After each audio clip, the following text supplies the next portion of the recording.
Bismillah, alhamdulillah, wa salatu wa salam ala rasulillah wa ala alihi wa sahbihi man wala. Inshallah, we'll try to finish today what pertains to the imamah, to the congregational prayer, and basically the last part of this chapter talks about what pertains mostly to the imam. So that inshallah, after that we start the section that talks about masajid. And then after that he will talk about salat al-musafir, praying when you're a traveler, then Salat al-Jumu'ah. We must talk about Salat al-Eidain after that, and Salat al-Eidain after that. Inshallah, soon we'll be done with the Salat totally.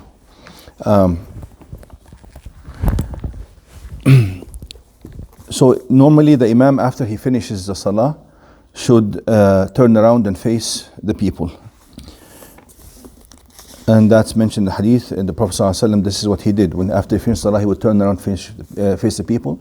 Sometimes he would turn on his right side and sometimes towards the left side. No preference. And he usually used to sit until he said, Allahumma anta as-salam wa minka as-salam, tabarakta ya dhal jalali wal ikram.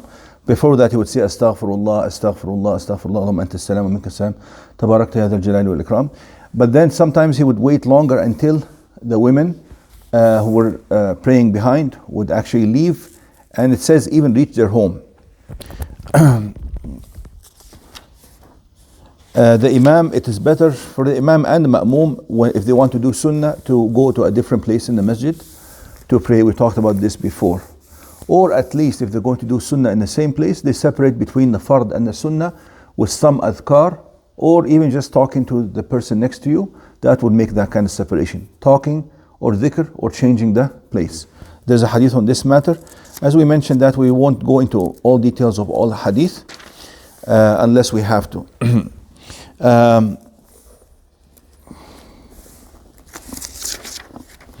كان يسلم فينصرف النساء فيدخلن بيوتهن من قبل أن ينصرف الرسول صلى الله عليه وسلم.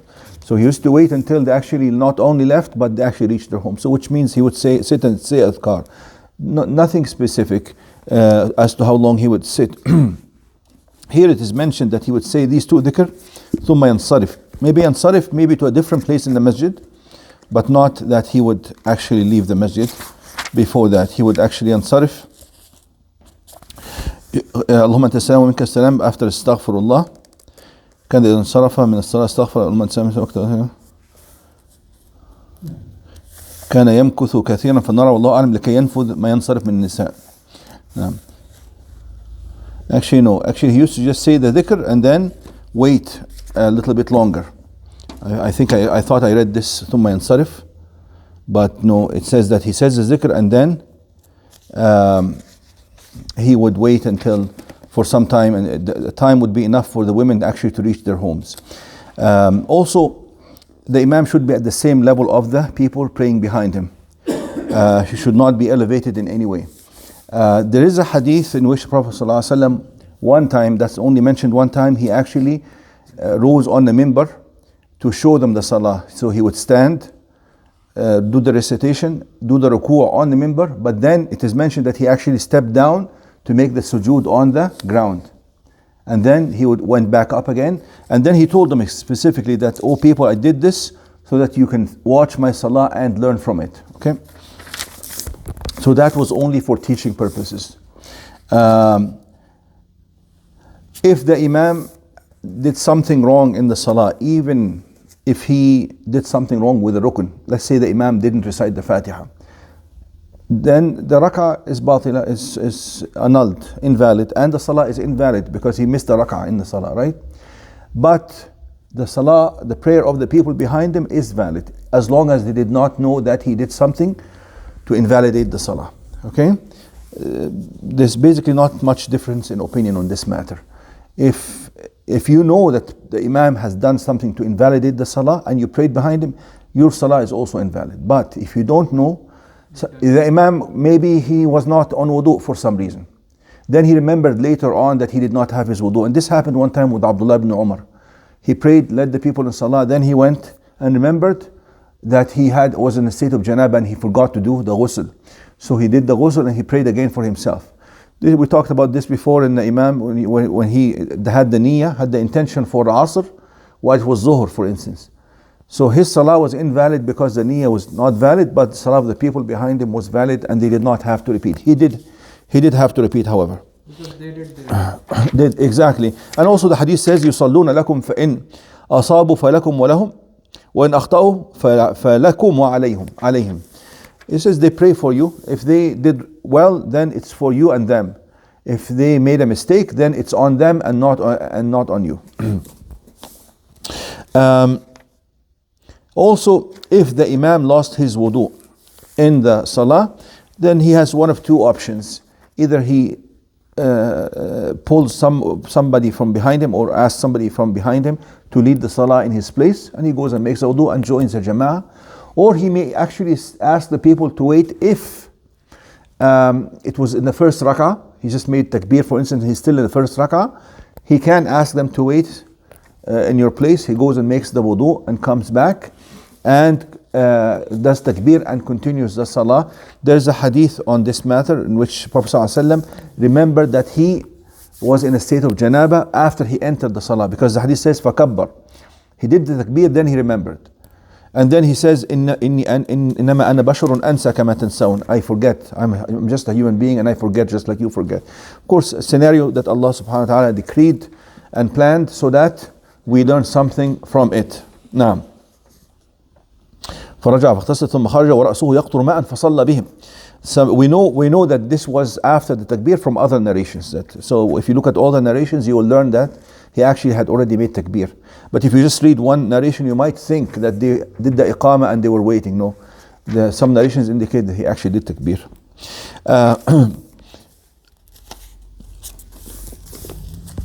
Then the imam, the ma'mums, we mentioned that yesterday. The person praying behind the imam stands on his right side. If only one woman, she would stand behind him, not beside him, even if she is his wife. There's a hadith, صليت أنا ويتيم في بيتنا خلف النبي صلى الله عليه وسلم. Anas ibn Malik says, I prayed and a little boy, we made one line behind the Prophet صلى الله عليه وسلم, and وأم سليم وأمي, Sulaim, his mother, prayed behind them. Although it was mahram to her, it's her son. She did not pray beside him. An important point here, what if somebody comes in and the lines are complete? Because there is a hadith, لا صلاة لمنفرد خلف الصف. There is no salah for the person who prays alone behind the lines. Now, people differed on this matter, like Madhab al-Hanbali. The Hanabila said that if he prays behind the lines, and if there was a space and he decided to pray behind the lines and he could have gotten in the line, then his salah is not valid. He has to repeat it based on this hadith. You can understand it, la salah sahiha or la salah kamila. Some people understood it, la salah sahiha, that his salah is not, there's no valid salah for somebody who does that. Some other people understood it, la salata kamila, that his salah is deficient. And that's the other madahib, Malikiya, Shafi'iyya, Hanafiya. This is how they understood it. But if you look, there's a hadith in which Prophet ﷺ actually ordered a man who did that to repeat his salah. So here the stronger opinion is with the Hanabila, that no, nobody should pray alone behind the line. If there's a space, if there is no space and there is no way that he could fit himself, then he has an excuse, ma'dur. Even those people who said that his salah is valid, they said it's makruh. It's discouraged, disliked for him to do that if there is no good excuse, okay? Some people, and this has never happened at the time of the Prophet ﷺ, said, oh, you pull somebody, you spray behind. No, there's nothing in the sunnah to indicate that. Actually, that causes more disturbance to the line. The whole essence is to have the line, strong and people being together in the salah, not separate. Even musawat al-sufuf will come to perfect the line and make the people close to each other. That will come. So you're really causing a disturbance in the salah to do that, and affecting the khushu of that person and many other people, because suddenly there's a space and people try to fill it. You probably have happened to you one day. they pull someone. Oh yes. I saw some people They pulled some. Said no. Yeah, They yeah. told me said no. Yeah. Yeah. Yeah. No, nobody should pull anybody. And some people said you go stand beside the imam. Still, to get beside the imam, you're going to penetrate a number of lines. No, and also, you look odd. You look odd that you're praying beside the imam. So who are you? Yeah, exactly. So, what's the right thing to do if the person is by themselves at the back? There is no space for them to join. Exactly. No, if there's no space whatsoever, like he tries his best to find. So this hadith applies to somebody who has no excuse. There's a spot for him in the line, or he can squeeze himself in the line and he decides to pray behind the line. This hadith applies to him. But if there's, but if he has an excuse, then it's fine, because we know from the hadith of the man who made ruku' behind the line that he prayed part of the rak'ah. That is a rukn at least. He got the ruku', the whole ruku' behind. And if we say this ruku' is invalid because he's behind, then his salah is invalid, correct? But no, Prophet ﷺ did not invalidate his salah, which shows that because he had an excuse. He wanted to come in, but he just wanted to catch the salah at the same time. Okay? So people use this hadith of Abu Bakr, who prayed, who walked during his ruku'. Here Tamim, the author of this book, she feels that the salah is valid. But really, if you look at all the evidence, it seems that the Hanabila have the stronger opinion here. Taswiyat al-sufuf. We should make the lines straight. Umar al-Khattab himself used to actually appoint several people to go around the lines and make sure that they are straight. Making them straight is making sure the shoulders are next to each other at the same level. You don't find the shoulder forward and one behind the other. Also the chests as much as possible, the necks and the feet. This bone, the ankle bone on the outside, this should be, you try to get it as close as you can to the person next to you. And I'll mention to you the hadith on this matter. First of all, it is so important because there's clear direction and injunction from the Prophet ﷺ to do that multiple times. For instance, لا تختلفوا فتختلف قلوبكم. تختلفوا here means do not differ, but here it talks about the line being irregular. Do not be irregular in your line, so that your hearts do not differ with each other. Also, لا تسوون صفوفكم أو لا يخالفن الله بين وجوهكم. Same kind of thing. If you don't make your line straight, then you might be punished by the fact that Allah would make you also quarrel amongst each other and argue with each other. اختلاف القلوب اختلاف الوجوه, that you don't agree with each other, just like you did not agree in a straightening line, which Allah subhanahu wa ta'ala loves for us to do. So this kind of what?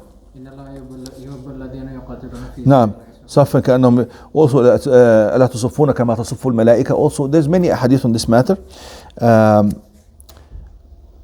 Also it is very encouraged for the person to connect the line. Like if you see a gap in the line, to go and pray in it. A beautiful hadith: من وصل صفا وصله الله ومن قطع صفا قطعه الله. Whoever connects the line, Allah will connect him, means to him. And whoever disconnects a line or disrupts a line, Allah will disconnect him, cut him off. So this is another hadith on this matter. Anas ibn Malik describes how they used to do the line. He says, وَكَانَ أَحَدُنَا يَلْزِقُ مِنْكَبَهُ بِمِنْكَبِ صَاحِبِهِ. They used to touch shoulders. وَقَدَمَهُ بِقَدَمِهِ. And his foot to his foot. Some narrations وَكَعْبَهُ بِكَعْبِهِ. Ka'b here, it doesn't mean the back of the ankle, but the side. That bone, the prominent bone on the side, they call it malleolus, lateral malleolus. That's the bone that should touch the bone of the person next to you. Okay? And also the necks, there are some hadith that indicates the necks as well. That he used to go and make sure the chests are in one line, the necks are in one line, the shoulders are in one line, and so on. Okay? And if you go by the ankles, really, because some people's feet are longer than others, okay? Normally, this is what we do nowadays. We go by the tips or the front end of the foot. This is not the way to do it. if you have somebody who's a size 13 or 14, yeah, there are some people who have big size of feet, right? Yeah, then he'll be really behind the line if you try to go by the front of the foot, right? Yeah. Also, it is preferable to be in the first line, of course, and it's also preferable to choose the right side of the line, but also symmetry is important as well. إن الله ملائكته يصلون على الصف الأول. يعني Allah bestows His mercy and the malaika make dua for the people who pray in the first line. Also, if the Imam's voice is not loud enough, the people behind him can do tabligh. They deliver the takbir, and that's what Abu Bakr Siddiq did with the Prophet ﷺ during his illness. Tikrar al-Jama'ah fi al-Masjid. Is it allowed to do more than one Jama'ah in the Masjid? In this book, who is a student of Sheikh Albani, says no, absolutely not. But in this book, as we talked about, Man yatasaddaqu ala hada, she says, Tamim here says, it should not be a regular practice to have multiple Jama'ah in the Masjid for no necessity. But if it just so happens, some people missed Jama'ah, they can do another Jama'ah, but should not be something regular to happen. But wallahi, in some places, there are some masajid that are in the center of a square or train station in our countries, and you find Jama'at one after the other till the end of the time. I really don't see it's a big problem, because there's no specific hadith that says you shouldn't do so. What do they rely upon here? What is their evidence? They say the Prophet ﷺ, and it's good to mention that hadith, because it also shows that Salat al-Jama'ah is not a fard. Prophet ﷺ had come for the Salah, and it was late, like the people had already prayed and left. So, or maybe some people were still there. So what he did, he didn't go in and start a Jama'ah, so he went home and prayed with his family. Okay? And this is a very strong hadith that shows again that if Salat al-Jama'ah was a fard, mandatory, I mean, you might say he had an excuse here, Prophet ﷺ. But what about the multiple other hadith we mentioned before? Okay? So let me see this hadith here for you. Let me mention it to you. Yeah. Abu Bakr, the same man who did the ruku', he narrates, Prophet ﷺ came, أقبل من نواحي المدينة يريد الصلاة. He came to catch the salah. فوجد الناس قد صلوا. He found that the people had already finished the salah. فمال إلى منزله فجمع أهله فصلى بهم. Okay, this hadith is considered hasan. It's acceptable, not the highest grade of authenticity, but we have multiple other hadith indicating that a jama'ah was allowed at the time of the Prophet ﷺ in the masjid. I will answer this question and then we'll finish with the point you mentioned yesterday of doing ruku', because we'll mention that one, doing ruku' before getting in the line. Okay, 1 second. Open the page and then we'll talk to you about that. Okay, go ahead. What's your question? Prophet ﷺ did encourage the other person to do a sadaqah. Yes. That you make a jama'ah with him. Absolutely. And so in some places this is how it should be. Like if you're in a square, for instance in Delhi or something, in the masjid, people will be doing jama'ah after jama'ah from Dhuhr to Asr. Same in Egypt, we have a place called square called Ramses Square. It's a train station as well. Jama'at are always happening in universities, the masjid in universities. Actually, like one after the other. Yeah, you can't tell people, what will all these people do? Once the book come out of lecture room, they form Jama'ah. Exactly. There is no hadith that says you can't. They just use this hadith, which just shows, there could be multiple reasons. It's possible that he wanted to do in a jama'ah and he thought my family can do a jama'ah. Exactly. Maybe there was nobody in the masjid. Maybe everybody was gone, right? And also Prophet ﷺ had his special, and this is just fi'l. You can't take from the fi'l just without a clear saying why he did that, any kind of specific and strong ruling like this. Okay, we'll finish with this one. The hadith of Abu Bakr, in which the Prophet ﷺ said to him, "La ta'ud, do not do this again." Most scholars, the vast majority of scholars, understood that you shouldn't do this. You shouldn't make ruku' before the line and then walk in ruku'. Okay. Imam al-Albani and his students, this is basically, and he made maybe 2 or 3 pages here talking about this. He says, no, he said to him, La ta'ud, do not do this again, because Abu Bakr actually, when he was in ruku', he made too much noise and he walked a bit fast, he says حفظني النفس, which means he was breathing heavily. This is what he understood. Why? How did he understand that? Because he said that Abu Bakr himself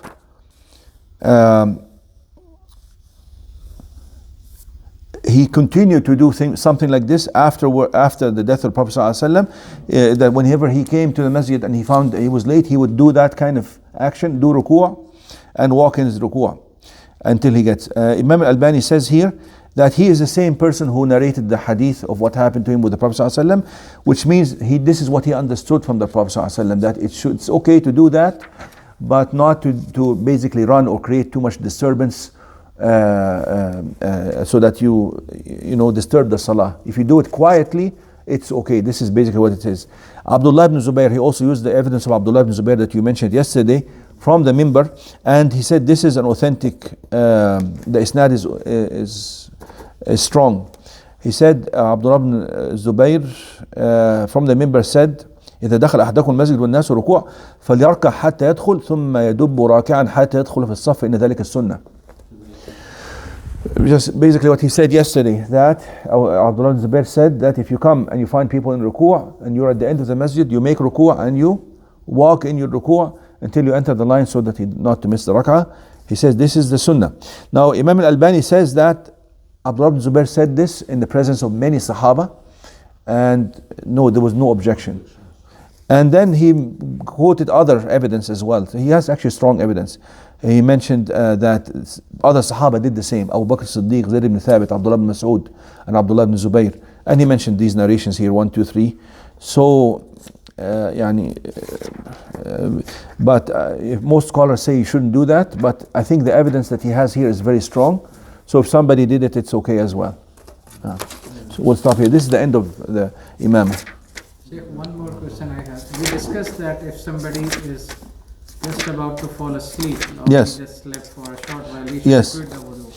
Yes. But there are some hadith which say that Prophet ﷺ was talking and the Sahaba they were almost asleep, and then but they didn't do their wudu and they offered salah behind him. Exactly. You know, when you find a contradiction like this, because the hadith is clear, إلا من غائط ونوم وبول, in the hadith of المسح على الخفين كان يأمرنا أن لا ننزع خفافنا 3 أيام ولياليهن إلا من جنابة ولكن من غائط وبول ونوم.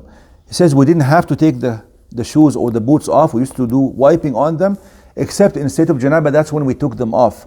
But we used to wipe for if we had غائط, which is going in the washroom, وبول, which is urinating, and ونوم, so sleep. So clearly it is mentioned here that sleep is, and the other hadith, al-aynan وكاء السهر, which means that the aynan is what guards you from passing gas, and if somebody sleeps, then he doesn't know really what happened.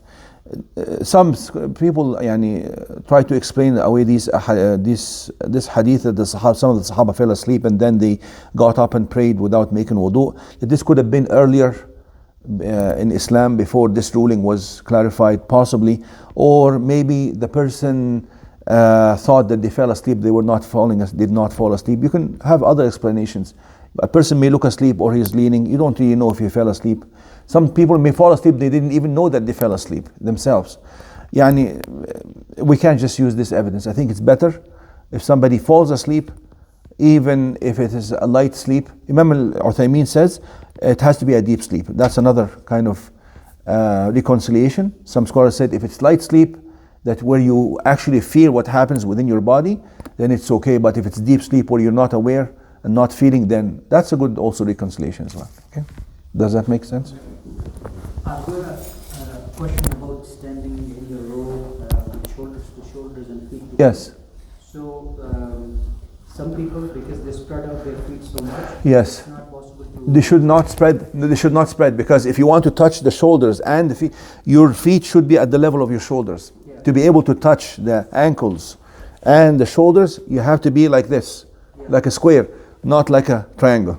So most of the time, what I have seen is either people they spread out their leg too much, then you cannot match shoulders, and some people they actually stand with their Too close. This is wrong.